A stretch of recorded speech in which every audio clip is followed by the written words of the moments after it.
Modern businesses, as well as the vast majority of individuals, rely quite heavily on their data and can incur considerable problems if this data goes missing. Examples include accounts data, bookkeeping, designs, correspondence, etc.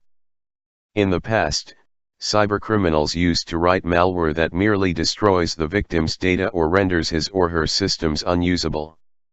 While this can be devastating for the victim, the gains of the attacker remain fairly limited. This is because asking for some form of payment to hand over the systems or data back to their users could be easily traced and so the perpetrator identified. In the recent years, virtual blockchain-driven currencies started to emerge.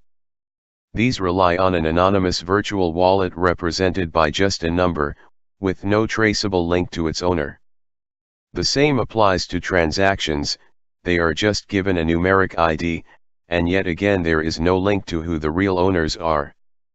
In a very short time, cybercriminals have recognized the possibility of demanding anonymous payments using these virtual currencies.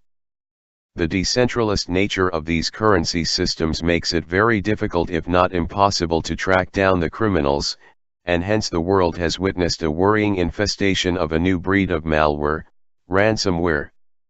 Ransomware encrypts the victim's data so that although it is still present, it cannot be accessed without the right decryption key.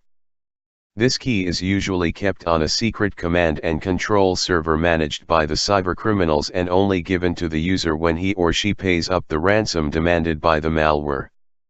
This payment usually increases if the victim does not pay immediately and is practically always required to be in an untraceable currency such as Bitcoin.